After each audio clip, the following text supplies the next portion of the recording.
Sophie को अपना नया घर बहुत पसंद था। बड़ा सा घर, बगीचा और किताबों की अलमारी के पीछे एक सीक्रेट कमरा भी। लेकिन तहखाना वो बिल्कुल मना था। पेरेंट्स ने साफ मना किया था, वहां कभी नहीं जाना। पर सोफी के मन में कीड़ा था। एक बारिश वाली दोपहर उसने सोचा, तहखाने में क्या है देखते हैं।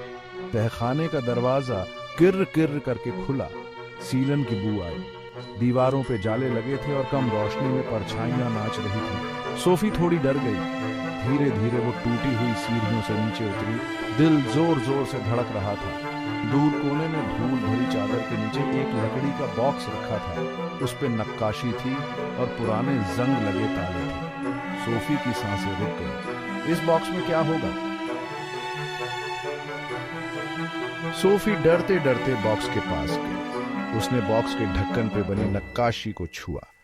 ताले खोलने की कोशिश की, पर वो नहीं खुले। वो परेशान हो गई। अचानक एक ताला टूट गया। सोफी डर के पीछे हट गई। दिल तेजी से धड़कने लगा। गहरी सांस लेकर उसने धीरे से ढक्कन उठाया। सीलन की बू और तेज हो गई और एक धीमी गूंज सुनाई दी।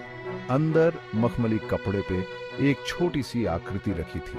वो किसी ऐसी चीज से बनी थी जो सोफी ने पहले कभी नहीं देखी थी। चिकनी और ठंडी। उसकी आंखें बंद थीं और हाथ पैर शरीर से सटे हुए थे। ऐसा लग रहा था जैसे उसके अंदर से हल्की रोशनी निकल रही है। सोफी ने आकृति को उठाया। वो जितना सोचा था उससे ज्यादा हल्की थी, गर्म और अजीब तरह से सुकून देने वाली। पास से देखने पर सोफी ने उसके नैन नक्श देखे। छोटी सी नाक, पतली ठोड़ी और लंबे बाल। उसकी त्वचा दूध जैसी सफेद थी और आंखें बंद थीं। सोफी को ऐसा लग रहा था जैसे वो जिंदा हो। सोफी ने आकृति को पास की शेल्फ पे रख दिया।